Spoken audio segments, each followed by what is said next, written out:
Hello, aloha, and welcome to the Evolve Vets podcast. I'm Anna. And I'm Bethany. And we're two vet school besties who took our passion for growth and innovation and turned it into a method for the modern vet to thrive. After quickly rising into leadership roles, we dove deep into the world of self-development. Along the way, we saw others dealing with anxiety, perfectionism, imbalance, and burnout. So we took everything we learned and curated it into exactly what we wished we'd had earlier on in our careers, and we're sharing it with you. Together, let's stop revolving and start evolving. Welcome to the Evolve Vets podcast. Today, we are coming to you from Hawaii, which is one of our most magnetic places. And it's sunrise here. We are in my backyard. And we have actually set up quite the production of equipment that Bethany brought with her from Austin, Texas. I'm very, very impressed at the amount of equipment that she researched and brought on the plane all the way to Hawaii. And we've been able to set this up. It's taken us about 3 attempts to figure out all the equipment, but we finally got it up and running and we have this awesome scenery. We were just so excited to start this podcast, and all of our ideas come to us when we're in Hawaii, all of the inspiration. And so it only made sense that we decided to do our first podcast here, and we will go into the story about why we decided to do this podcast in the first place. Absolutely. Thanks for the appreciation, Anna. It's been a lot of time researching and getting everything together. But as Anna said, having the podcast somewhere that we really love and we feel energized and aligned is what we wanted to bring to y'all. So here it is from the backyard. One of the reasons we really wanted to start this podcast is we ultimately found a gap in mentorship for women in the veterinary space.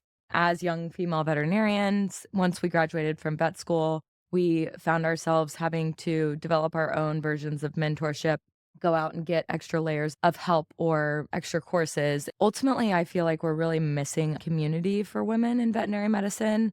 We're all spread so far and separated, and it's really, really important that we bring one another together no matter where you live, whether you're way down here in Hawaii or if you're up at the very tip of New York or across the world. We want you to be a part of our podcast and be a part of this veterinary community. As vets who know how to thrive in the modern age of veterinary medicine, we want to bring people along our journey and really bring to life the version that we love and see for our profession. And we want everyone to have a life where they thrive. And it's going to be so great because we think that this profession can be so much better together. I love that. There's really 2 key elements that I think we want to get across in this podcast. The first one, like Bethany said, is community. Bethany and I love conferences. We are at all the conferences all the time, meeting all the people, and we have such a great time. And we also are catching up with our friends from vet school or friends who we've met from our jobs. And really, there's just no space where everyone hangs out. There's a few different online groups, maybe they're Facebook groups, but really no place where you're like, oh, I'm going to go here and I'm going to be able to connect with this person or hear updates from this person. And so I know that in school, Bethany and I went to the same vet school and we had a Facebook group for our class and we loved that. And we used it for a few years afterwards, but it sort of fizzled out after that.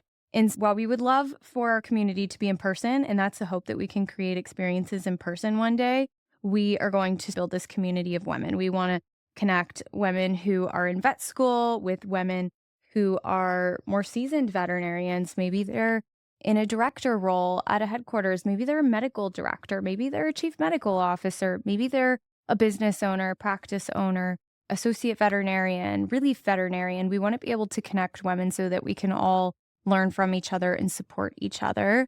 The second part is education. Bethany and I have really learned lessons every single day, but there's a lot to learn. There's a lot that you don't know when you graduate beyond the medicine, especially if you're trying to go for any kind of leadership role or you're just trying to navigate being an associate vet or a relief vet.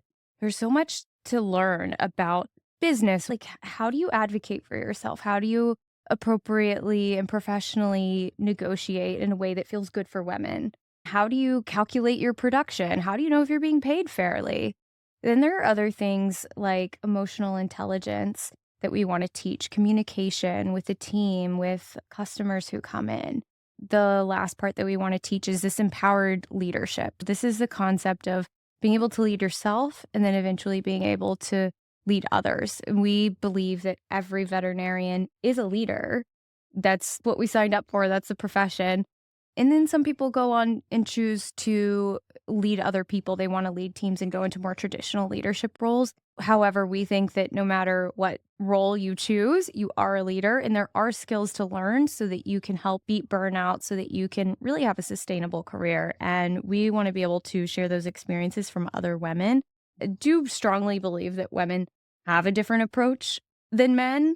There's so much that we can learn from men. Obviously, we've had so many amazing male and female mentors along the way. But there is something a little bit different. I think that women struggle with somewhat different things. And oftentimes, things that we might struggle with might actually be our superpower. And what we want to do is be able to say, oh, like as women, like we're empathetic, we have more nurturing tendencies, maybe more aspects of emotional intelligence. And how do we unlock those, unleash those so that those become superpowers? That's something that we want to achieve in this group.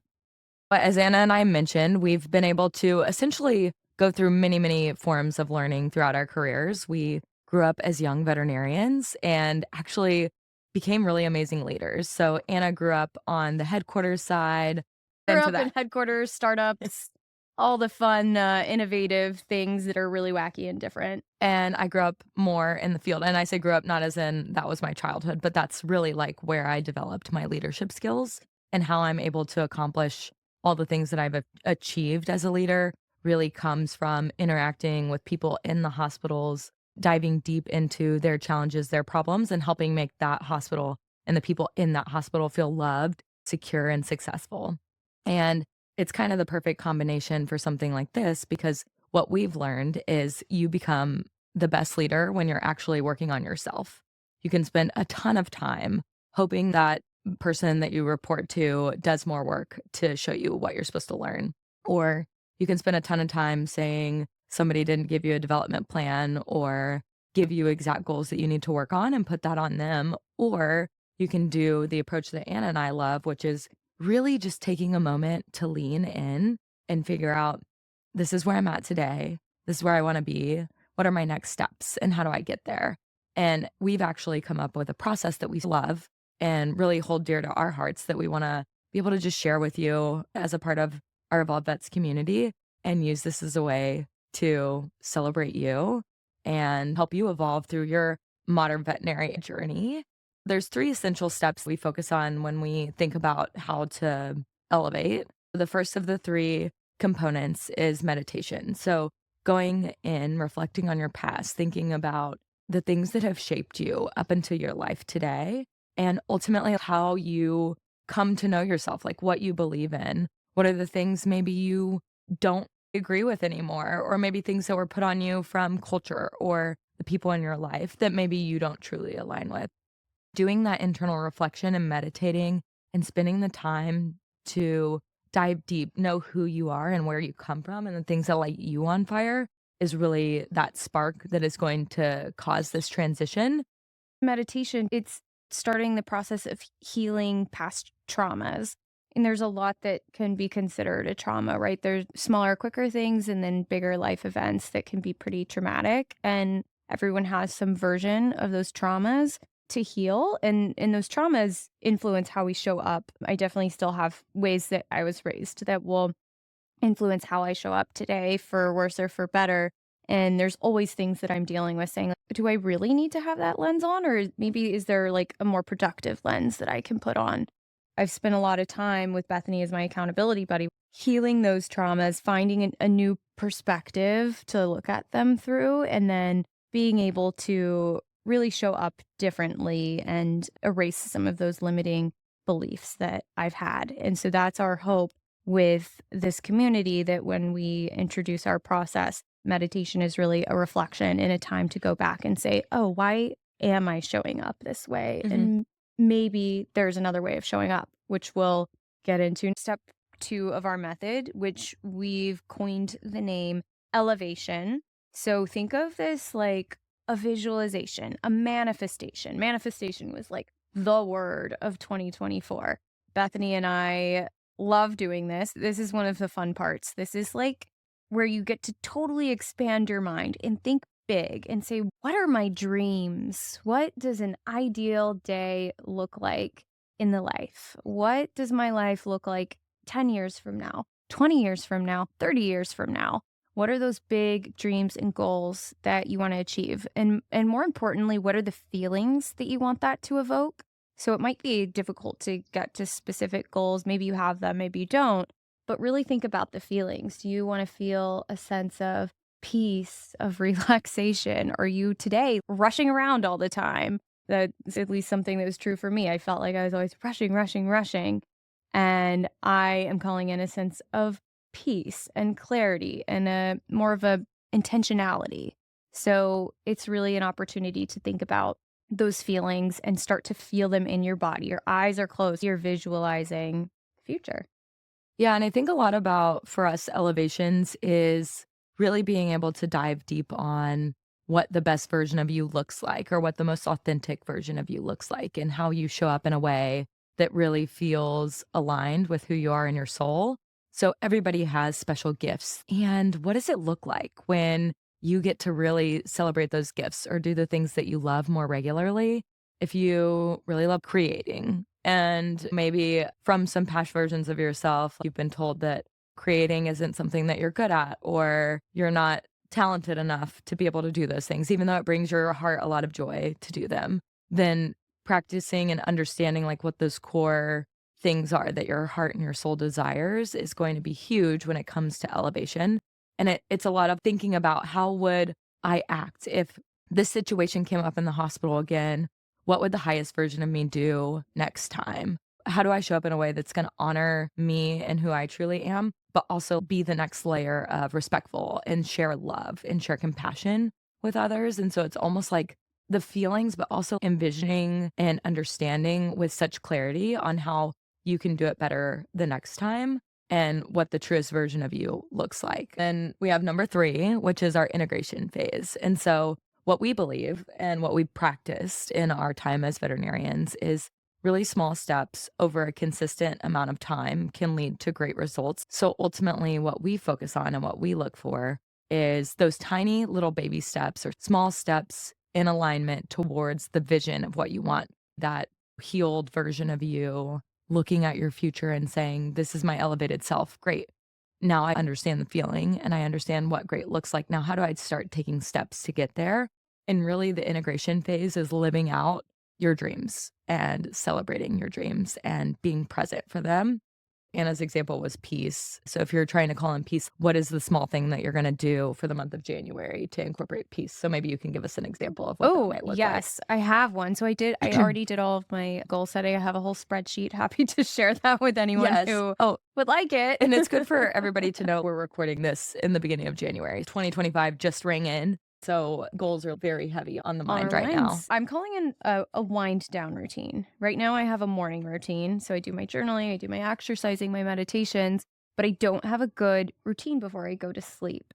And I've noticed it'll cause me to have funky dreams, or maybe I'm just like thinking about what I need to do tomorrow and not getting the best, most peaceful, relaxing sleep. And I think that what I've learned is if you want to have a good day, it actually doesn't start in the morning, it starts the night before. So you need to So get a true. good sleep. And so I'm calling it a wind down routine. So what that means is like after I brush my teeth, what am I doing? Am I putting on some music, lighting a candle, reading a book? What am I doing before I go to sleep so that I'm having more of a positive outlook and can call in some peace? For us, integrations, we go on like a 10-minute walk and it's saying like you can do this. Imagine yourself doing this thing, taking this action. And so when you're visualizing yourself taking that action and you're calling to mind the action that you want to take that's in alignment with whatever it is that you're trying to call in, that's where the magic happens. And if you're already feeling it in your body, then when the opportunity presents in real life, you're showing up a little bit differently. Your mind has expanded so that you can say, oh, there is another way to show up to this. And that's ultimately what we want to teach. And so that's our process in a nutshell. We have meditations reflecting on the past. We have elevations, which is visualizing what you want in the future. And then we have integrations, which is embodying and taking action on what it is that you want to call in. And Bethany and I have been doing this together for years.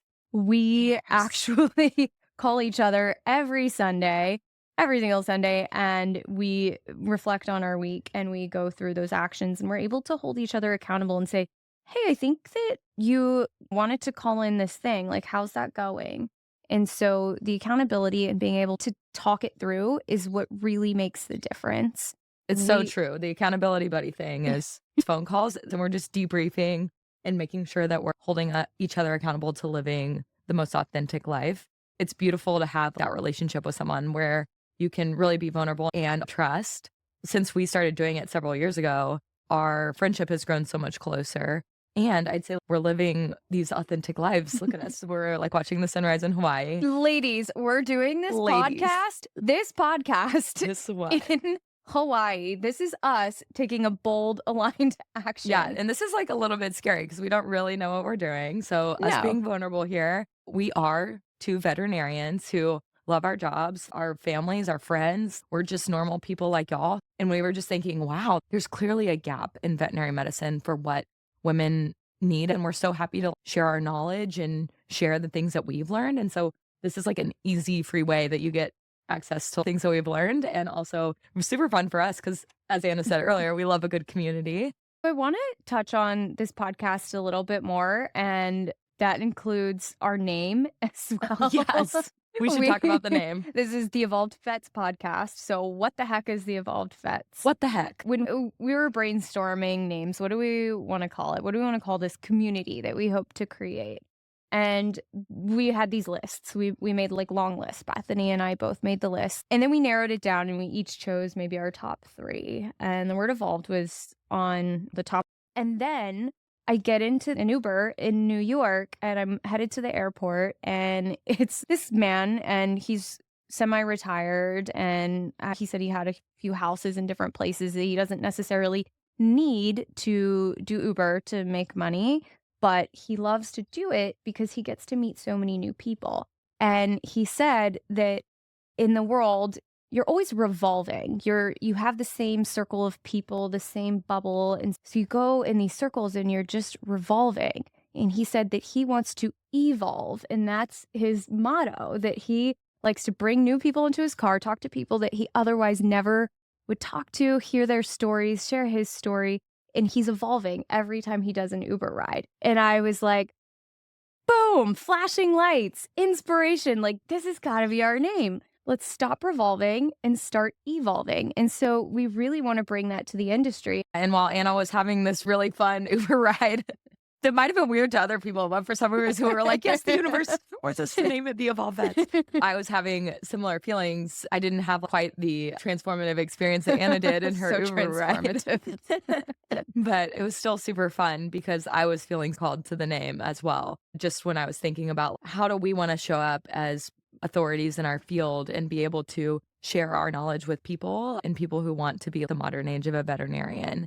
And so this word of evolved and really being able to create this transformation for veterinarians who are seeking connection, whether you're a seasoned mentor, like running your own company, owning your own hospital. Like we have a ton of vet school friends that own their own clinic, and we can bring them together with new grads or vet students. This place is welcoming to all, no matter what you believe, what type of medicine you do. We want this to be a place of community and welcomeness for all.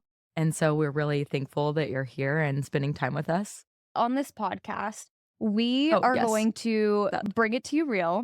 We're going to be real talk. And we're going to bring you what's going on in our lives. What are we learning? What are we succeeding at? What are we struggling with? What are we talking about on our accountability call? We're basically going to just have a lot of those calls on our podcast so that you guys can hear it live and learn. We're also going to talk about different topics like boundaries, imposter syndrome. These are things that women commonly struggle with, that we have both struggled with. And so we want to shed light on them and give you guys tips to help overcome them. We will also be bringing on special guests to our podcast. We're so excited to be able to bring you amazing women across the industry, maybe even sometimes outside of vet med, other women in STEM, or just people who we think are like super inspirational. Maybe it's like my grandma or someone. Yes, I'd love to have Mimi on. Come on, Mimi. Mimi. I'd love that. Or And if you have people that you'd love to hear from and you want us to interview them, let us know. yeah, Have expanders in many other ways and open our mind to interviewing different people and seeing different forms of medicine as well. absolutely.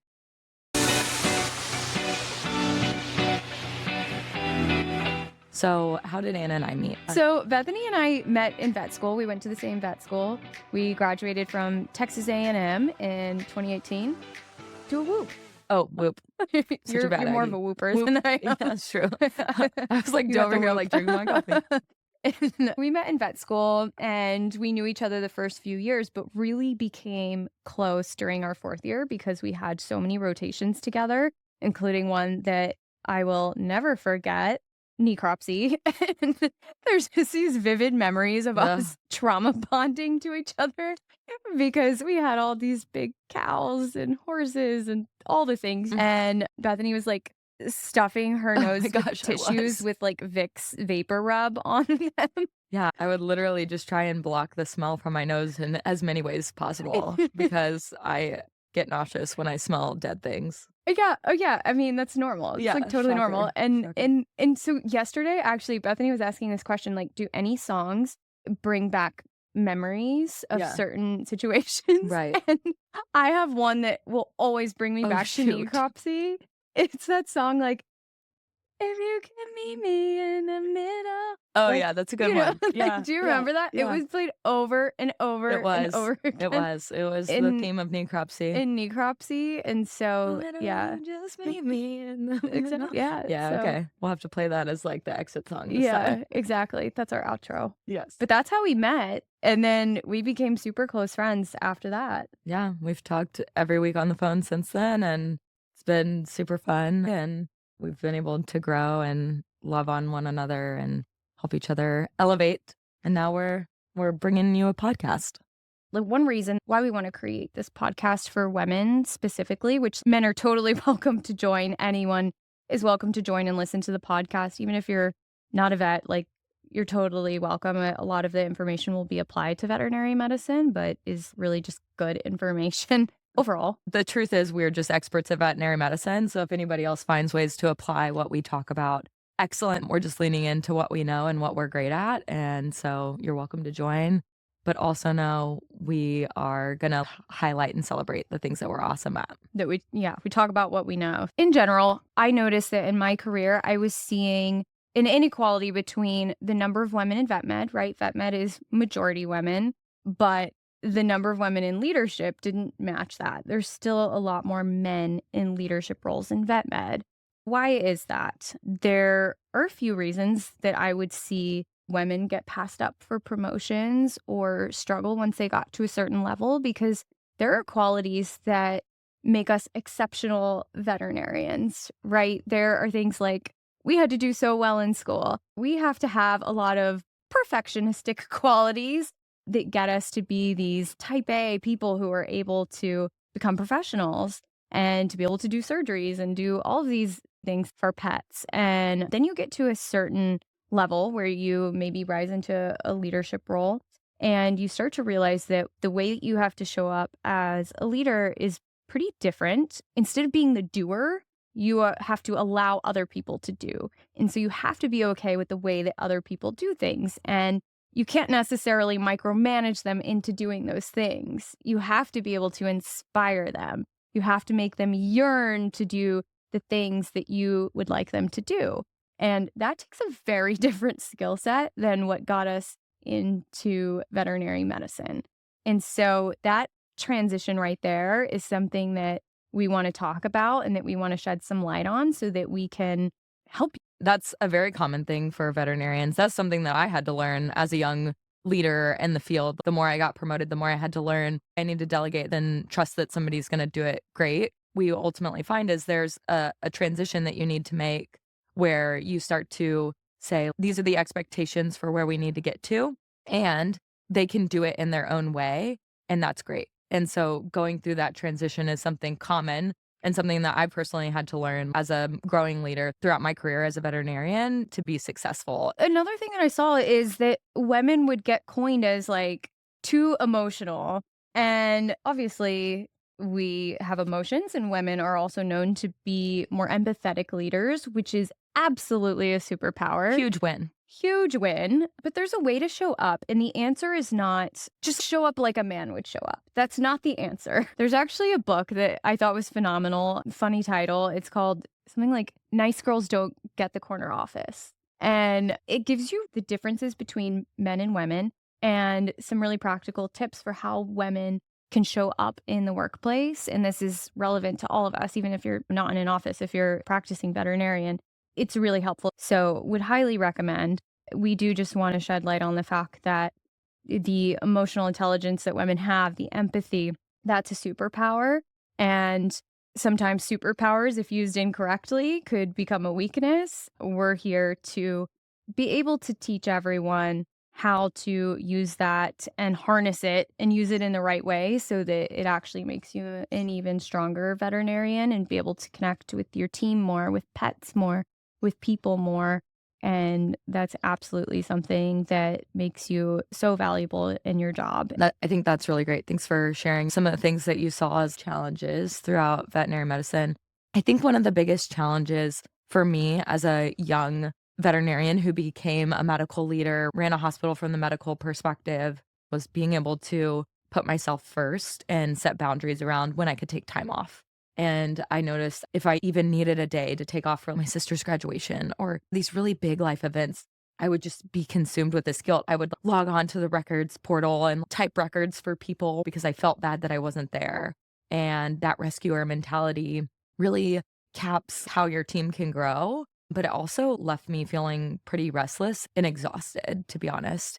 I think one of the things that we can provide to y'all is understanding your value and when you need to rest. If you're centered at your core and you're rested and your nervous system is regulated, you're going to show up so much different for those moments of challenge and be able to be completely neutral and authentically you and still be able to see a clear path on how to solve things or have a more even-keeled approach. So I guess that kind of ties into what you were just saying, Anna, about emotions. The emotions can get the best of us, and sometimes it's not because we're actually emotional. It might actually be because our nervous systems are so overregulated because we're trying to be everything for everybody all the time and do it perfectly and do it right and be great at work and be great at home. And if you have kiddos, then be a great mom and be a great friend and be a great wife or sister or insert the millions of things that we can be for the people in our lives. And it's so special to be able to pause,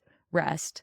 So as Anna said earlier, being able to bring in the peace and get centered, because sometimes the challenges we experience in vet med really come back to that internal work that we have to do. I had to do the work to get through that guilt because the guilt was some version of me in the past had to be excellent or be perfect. And so letting go of parts of that to show up and say, hey, sometimes I need a break.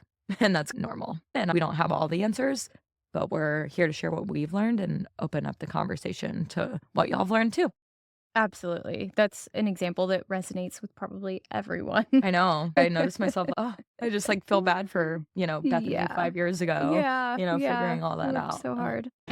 That's our episode. Let us know what you thought. This is an introduction to what we're doing, and we're really excited to bring you more episodes packed with information. And in the meantime, you can follow us. We have an Instagram account that we are getting started. It's at Evolved Vets. That's it, at Evolved Vets. It's on Instagram. We might get some other platforms, but join us there in the beginning and subscribe to our channels wherever you normally listen to podcasts. Until next week, let's stop revolving and start evolving.